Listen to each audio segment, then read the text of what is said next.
Year 5, we've now reached chapter 3 of the Albie Bright story. So let's read on and I'll let you know what the work is to do with this chapter at the end. Chapter 3. You're looking for a book about what? Mrs. Forrest peers at me over her glasses, her library stamp hovering over a pile of horrible histories. Quantum physics, miss. It's for my science project.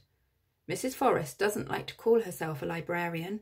She says she's a book doctor who can prescribe the right book to anybody. The last book she gave me was called Danny the Champion of the World, and it was all about this boy called Danny who lives in a caravan with his dad. His dad spends most of his time inventing all kinds of cool things, like kites, go-karts, and fire balloons to make up for the fact that Danny's mum is dead. To be honest, I stopped reading it after a few chapters because it just reminded me how rubbish my own dad is. Everyone thinks it's really cool to have a TV star dad who knows how the universe works, but I'd swap him any day for an ordinary dad who knew how to fly a kite. In our last library lesson, Mrs. Forrest told Class 6 she had books that could take us anywhere. Brand new countries, unforgettable places, fantastic lands. That's when Wesley McNamara put his hand up to tell her that she was getting books mixed up with Ryanair. Everyone else laughed, but right now I just hope she can find me a book that will take me to a parallel universe. Mrs. Forrest puts her book stamper down and leads me to the non-fiction section, hidden away round the corner. Peering at the middle shelf, she frowns as she flicks through a row of books with blue stickers on their spines. All the science books are here, Albie, but I don't think you'll find any books about quantum physics. It's not on the Key Stage 2 curriculum, you see. Couldn't you ask your dad instead? He probably knows more about science than all the authors I've got here put together. He's too busy with his work, I quickly reply. I just want a book to help me with the basics. Aha! Mrs. Forrest pulls a book out from the middle of the shelf. It looks like your dad might be able to help after all. As she hands me the book, I look down to see my dad's face staring back at me from the cover. Ben Bright's Guide to the Universe. From asteroids to X-ray stars and everything in between.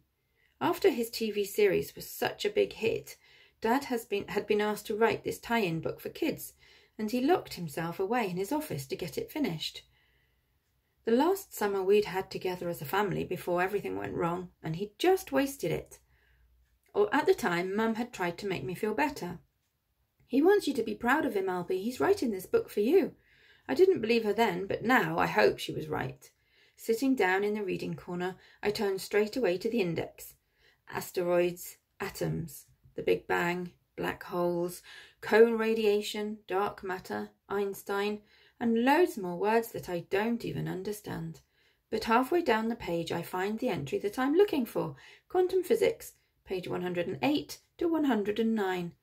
I flick back to page 108, and this is the first thing I read. If you think you understand quantum physics, then you don't understand quantum physics. Great way to start an explanation, Dad. Quantum physics is seriously weird science. It tries to explain the strange ways that atoms and particles behave. You see, inside the teeny tiny quantum world, an atom or particle can be in more than one place at the same time, and even be in two different states at once. According to quantum physics, everything is possible until you take a look. I scratch my head. Dad has lost me already. How can something be in two different places or even be two different things at exactly the same time? It doesn't make any sense. To give my brain a break, I take a look instead at the cartoon in the middle of the page. This shows what looks like a zombie cat trapped inside a box with a hammer hanging above a bottle of poison, a Geiger counter, and a glowing radioactive lump. The text underneath starts to explain this creepy cartoon. To show the strange effects of quantum physics, a scientist called Erwin Schrödinger invented an experiment. A cat is put inside a box with a lump of radioactive uranium that has a 50% chance of decaying. This means that at any moment there is a 50% chance of a radioactive particle being emitted. If the Geiger counter detects a radioactive particle, it will trigger the hammer and smash open the bottle of poison. This will kill the cat. However, quantum physics says that until the box is opened and we take a look, the particle will be in both possible states, decayed and undecayed simultaneously. This means the cat inside the box is dead and alive at the same time. I shake my head as I try to make sense of this crazy experiment by the worst pet owner ever. How can a cat be dead and alive at exactly the same time? But before I can read the rest of the explanation, Wesley McNamara whips the book out of my hands, crash landing next to me on the sofa. "All right, lame brain?" He looks down at the cartoon in Dad's book. "Is this what you want to do for your science project? There's no way Miss Benjamin will let you create a radioactive zombie cat. She wouldn't even let me dissect a duck-billed platypus." Wesley's left eye starts to twitch in an exaggerated wink as he does his best Miss Benjamin impression. "They're a protected species, Wesley, and I will not have you cutting up cuddly Australian creatures in my classroom." Wesley growls. "They're furry freaks is what they are. Flippers like an otter, tail like a beaver, and an electricity-detecting beak like a mutant duck. I reckon they're actually weird-looking aliens who have come to invade our planet. That's why she doesn't want me chopping one up in case I find out the truth." This isn't actually the craziest thing I've ever heard Wesley say. When I started at Clackthorne Primary, he'd told me that all the teachers there were actually shape-shifting extraterrestrial reptiles who drank the blood of pupils to stay alive. When Miss Benjamin overheard this, she told Wesley that if she was a shape-shifting extraterrestrial reptile, she definitely wouldn't be working as an NQT. Then she said that if she heard him say that again, he'd be spending the rest of the week in detention.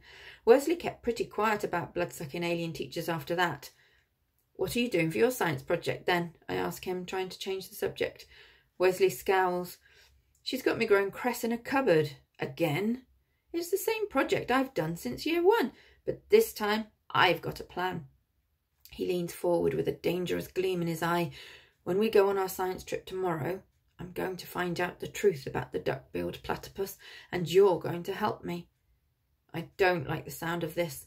Tomorrow, Miss Benjamin is taking Class 6 on a school trip to the Clackthorpe Museum of Natural History and Mechanical Wonders. According to Kieran, this is the same school trip that the class has been on for the past 5 years. He says it's called a museum, but that it's really just a big house filled with loads of old junk. It used to belong to a Victorian explorer called Montague Wilkes, who left Clackthorne to explore the world and sent everything he found back home again before he carked it in the middle of Australia.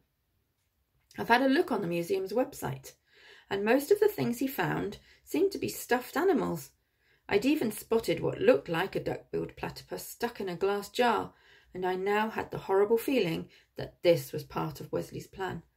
I don't think I'm going to be able to make it to the museum tomorrow. It was my mum's funeral yesterday."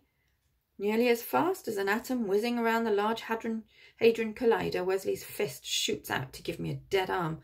"Ow!" "You'd better help me tomorrow," Wesley warns me, "or else. And don't think you can use your mum as an excuse. Loads of people haven't got a mum, but you won't catch me crying about it." Wesley lives with his nan and granddad. Kieran told me that Wesley's mum went on holiday to the Costa del Sol when Wesley was in year 3 and never came back, but at least he gets to see her in the summer holidays. Mrs. Forrest suddenly appears like a library ninja from behind the geography and history bookshelves. "What's going on here?" she says, a look of suspicion on her face. "Wesley, what are you doing out of class?" "Miss Benjamin just sent me to check that Albie was okay, miss." Wesley drops my dad's book back into my lap as he gets up from the sofa. "You know, because of his mum and everything." "And are you okay, Albie?" Mrs. Forrest asks, looking down at the open book in my hands. "Did you find what you were looking for?" As my dead arm aches, I look down again at the cartoon cat, the zombie pet still half alive and half dead. I don't have a clue how Schrodinger's crazy experiment could help me find my mum again. Quantum physics is seriously confusing. I need time to think, but there's no chance of that happening in school, especially not with Wesley McNamara's dead-arming me to take part in his latest crazy scheme. I can feel my brain shutting down to take the pain away, leaving me empty inside. I've got to get out of here. "I'm not sure, miss," I sniff, wiping a bit of wetness from the corner of my eye. "I just want to go home." As Mrs. Forrest bustles me off to the school office to phone Grandad Joe, Wesley calls out after me, "See you tomorrow." I look back. to see Wesley clench his fingers into a fist. Or else, he mouths. So that's the end of chapter 3. So they're going to be going to Clackthorne Museum tomorrow. And Wesley has got an experiment that I think he's going to try and do with a duck-billed platypus. But what is a duck-billed platypus? Your work is to try and find out everything you can about a duck-billed platypus and create a fact file.